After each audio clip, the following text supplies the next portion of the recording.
সংবাদ সবাইকে স্বাগত জানাচ্ছি। আমি ফিরোজ তোহা। শুরুতেই সংবাদ শিরোনাম। ইসরায়েল ফিলিস্তিন পুরোদমে যুদ্ধ চলছে, আর এই যুদ্ধের সর্বশেষ আন্তর্জাতিক গুরুত্বপূর্ণ আপডেট সংবাদ জানিয়ে দিব। শুরুতেই শিরোনাম। হিজবুল্লাহর সঙ্গে ইসরায়েলের বিরুদ্ধে লড়তে প্রস্তুত লেবাননের ফিলিস্তিনিরা। এরপর জানাবো রাশিয়ার হুমকির মুখে ইউরোপে সামরিক তৎপরতা। এদিকে গাজার বেসামরিক এলাকায় ২৪ ঘণ্টা ধরে ইসরায়েলের নৃশংস হামলা। আরও জানিয়ে দিব রাশিয়ার বাহিনী ইউক্রেনের ১২টি ড্রোন নিয়ন্ত্রণ কেন্দ্র ধ্বংস করেছে। শেষ মুহূর্তে সরে দাঁড়ালেন ইরানের ভাইস প্রেসিডেন্ট, প্রার্থী হিসেবে রইলেন আরও ৫ জন। এবং সর্বশেষ জানিয়ে দিব যুক্তরাষ্ট্রে ফের বন্দুক হামলা, নিহত ৫।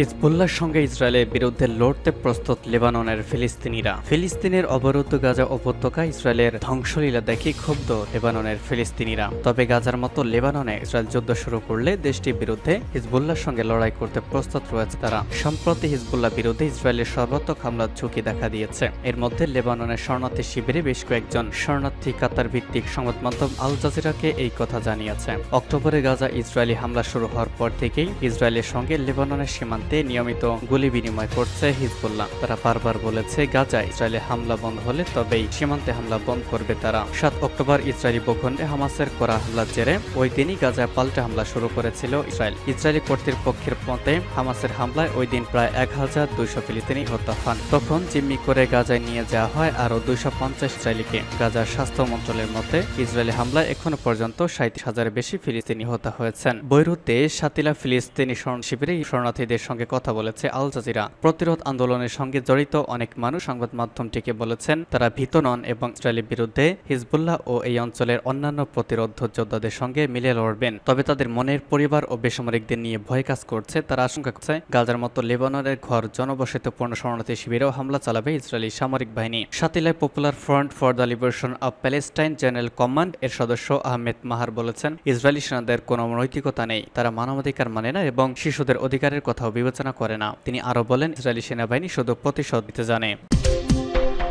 রাশিয়ার হুমকির মুখে ইউরোপে সামরিক তৎপরতা। রাশিয়া ও বেলারুশ সীমান্তের বিরুদ্ধে জোরালো প্রতিরক্ষা অবকাঠামো গড়ে তুলতে চায় ইউরোপের প্রতিবেশী দেশগুলো। এখনই ন্যাটোর সদস্য হতে না পারলে ইউক্রেনের সাথে সেতু বন্ধ করার সম্ভাবনা রয়েছে। ইউক্রেনের ওপর চলমান রাশিয়ার হামলার পরিপ্রেক্ষিতে ইউরোপের কিছু দেশ নিজস্ব নিরাপত্তা আরও জোরালো করতে ইউরোপীয় স্তরে বিশেষ প্রস্তুতির ডাক দিয়েছে। রাশিয়া ও তার সহযোগী দেশ বেলারুশের স্থল সীমান্ত বরাবর ইউরোপীয় ইউনিয়নের বিশেষ প্রতিরক্ষা বলয় সৃষ্টির প্রস্তাব দিয়েছে পোল্যান্ড, লিথুয়ানিয়া, লাটভিয়া ও এস্তোনিয়া। শুধু সামরিক হস্তক্ষেপ নয়, রাশিয়া সীমান্তে অস্থিরতা সৃষ্টি করতে অন্যান্য ক্ষতিকর কার্যকলাপ চালাতে পারে বলে এই দেশগুলোর আশঙ্কা করছে। গতকাল এবং আজ ব্রাসেলসে ইউরোপীয় ইউনিয়নের শীর্ষ সম্মেলনে সেই প্রস্তাব নিয়ে আলোচনা হবে বলে শোনা যাচ্ছে। ইউরোপের সুরক্ষার লক্ষ্যে এমন সামরিক অবকাঠামো গড়ে তুলতে ইউরোপীয় ইউনিয়নের সদস্য দেশের আর্থিক সহায়তার প্রয়োজন হবে। সামরিক প্রস্তুতির পাশাপাশি হাইব্রিড নাশকতার নানা রূপ মোকাবেলার ব্যবস্থাপনার প্রয়োজন বলে মনে করে পোল্যান্ড ও বাল্টিক দেশগুলো। ভুয়া খবর ছড়ানো, সাইবার হামলা, অর্থনৈতিক চাপ ও জোর করে সীমান্তে অবৈধ অনুপ্রবেশকারীদের ঠেলে দেওয়ার মতো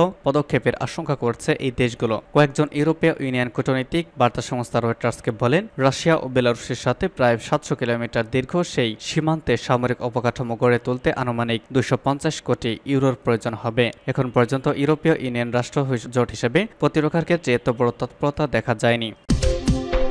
গাজার বেসামরিক এলাকায় ২৪ ঘণ্টা ধরে ইসরায়েলের নৃশংস হামলা। গাজার বেসামরিক এলাকায় গত ২৪ ঘণ্টা ধরে ভয়াবহ ও নৃশংস হামলা চালিয়ে যাচ্ছে ইসরায়েলের সামরিক বাহিনী। আজ কাতার ভিত্তিক গণমাধ্যম আল জাজিরার এক প্রতিবেদনে এই তথ্য জানানো হয়েছে। আল জাজিরার গাজা সংবাদদাতা জানিয়েছে গত ২৪ ঘণ্টা ধরে গাজার প্রাণকেন্দ্র উত্তর ও দক্ষিণের ঘনবসতিপূর্ণ বেসামরিক এলাকায় জেট ও আর্টিলারি হামলা চালিয়েছে ইসরায়েল। এতে কয়েক ডজন ফিলিস্তিনি নিহত হয়েছেন, এছাড়া আরও অনেকেই আহত হয়েছেন। প্রতিবেদনে আরও বলা হয়েছে একই সময় ইসরায়েলের স্থল সেনারা রাফায়ও পরিকল্পিতভাবে হামলা চালিয়েছে। সেখানে তারা অনেক আবাসিক ভবন গুড়িয়ে দিয়েছে। সূত্রটি আরও জানিয়েছে ইসরায়েলি বাহিনী গত রাত থেকে সহিংস অভিযান চালিয়ে অধিকৃত পশ্চিম তীর থেকে এক নারী শিক্ষার্থী সহ ২৮ জনকে গ্রেপ্তার করেছে। আল জাজিরা জানিয়েছে গত সপ্তাহের মাত্র ৩ দিনে ইসরায়েলি বাহিনী অধিকৃত পশ্চিম তীর ও পূর্ব জেরুজালেমে কমপক্ষে ১১৩টি অনুসন্ধান ও গ্রেপ্তার অভিযান চালিয়েছে। এছাড়া ২০ থেকে ২৩ জন পর্যন্ত ওই পর্যবেক্ষণ সময়কালে অন্তত ৮০ জন ফিলিস্তিনিকে আটক করেছে। রুশ বাহিনী ইউক্রেনের 12টি ড্রোন নিয়ন্ত্রণ কেন্দ্র ধ্বংস করেছে। ব্যাটল গ্রুপ মুখপাত্র ইভান বার্মা বলেছেন, রুশ বাহিনী পশ্চিমা সেনাদের ব্যাটল গ্রুপ ওয়েস্ট পরিচালিত 12টি ড্রোন নিয়ন্ত্রণ কেন্দ্র ধ্বংস করেছে। ইভানা বার্মা বলেন, ভ্লাদিরোভকা, প্রিয়ব্রানস্কায়, পলচ্চসানস্কা, তোরোয়াস্কয় এবং ক্রেমনয়ার বসতিগুলোর কাছে বিমান প্রতিরক্ষা ব্যবস্থা এবং ইলেকট্রনিক্স যুদ্ধ সরঞ্জামগুলো 7টি ড্রোন ধ্বংস করা হয়েছে। এছাড়া 12টি ড্রোন নিয়ন্ত্রণ কেন্দ্র ধ্বংস করা হয়েছে। সূত্র জানায়, রাশিয়ান বাহিনী পেট্রোপাভলোভকা, স্টেলমাহোভকা, বগুসলাভকা, ইস্টোপোভায়া এবং নভোসেলোভোভকার বসতিগুলোর কাছে ইউক্রেনীয় সেনাদের অবস্থানে আঘাত করেছে। ইউক্রেনের সেনাবাহিনীর 3য় অ্যাসল্ট ব্রিগেডের হামলাকারী গ্রুপের 2টি পাল্টা হামলা ওলগোভকা এলাকার কাছে প্রতিরোধ করা হয়েছিল। পাল্টা ব্যাটারি কার্যকলাপের সময় 2টি grad multiple launch missile system এবং 5টি মর্টার ধ্বংস করা হয়েছে। শেষ মুহূর্তে সরে দাঁড়ালেন ইরানের ভাইস প্রেসিডেন্ট, প্রার্থী হিসেবে রইলেন যারা। ইরানে হেলিকপ্টার দুর্ঘটনায় গত মাসে ইব্রাহিম রাইসির মৃত্যুর পর তার উত্তরসূরি বাছাই আগাম প্রেসিডেন্ট নির্বাচন অনুষ্ঠিত হচ্ছে।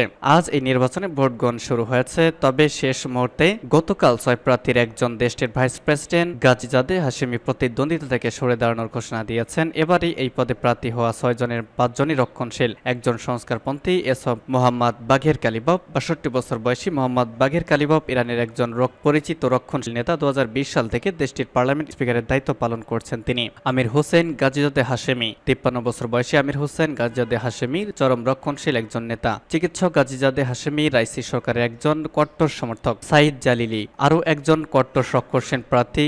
58 বছরের সাইদ জালিলি সোয়াই বিশ্বশক্তির সঙ্গে তেহরানের বিতর্কিত পরমাণু কর্মসূচি নিয়ে আলোচনায় 2007 থেকে 2013 সাল পর্যন্ত ইরানের মধ্যস্থতাকারী ভূমিকা পালন করেছেন তিনি। মাসুদ পেজেশকিয়ান এবারের প্রার্থীদের মধ্যে পেজেশকিয়ান সবচেয়ে বয়স্ক এবং একমাত্র সংস্কারপন্থী প্রার্থী। 1954 সালের 29 সেপ্টেম্বর জন্ম নেওয়া পেজেশকিয়ান একজন হার্ট সার্জন। 2008 সাল থেকে টানা উত্তর পশ্চিমের নগরী তাবরিজ থেকে পার্লামেন্ট সদস্য নির্বাচিত হয়ে আসছেন তিনি। মোস্তফা পুরো মোহাম্মদী, 64 বছর বয়সী মোস্তফা পুরো মোহাম্মদী এবারের প্রেসিডেন্ট নির্বাচনে প্রতিদ্বন্দ্বিতায় নামা একমাত্র ধর্মীয় নেতা। রক্ষণশীল ও অভিজ্ঞ এ রাজনীতিকে 1959 সালের 23 ডিসেম্বর কুমনগরে জন্মগ্রহণ করেছে। পুরো মোহাম্মদী দীর্ঘ রাজনৈতিক জীবনে বিভিন্ন দায়িত্ব পালন করেছেন। তিনি ইরানের গোয়েন্দা মন্ত্রণালয়ের দায়িত্বেও ছিলেন এবং সর্বশেষ আলীরেজা জাকানি, 58 বছর বয়সী আলীরেজা জাকানি কট্টর রক্ষণশীল রাজনৈতিক। 2021 সালের আগস্ট থেকে তেহরানের মেয়রের দায়িত্ব পালন করেছেন তিনি।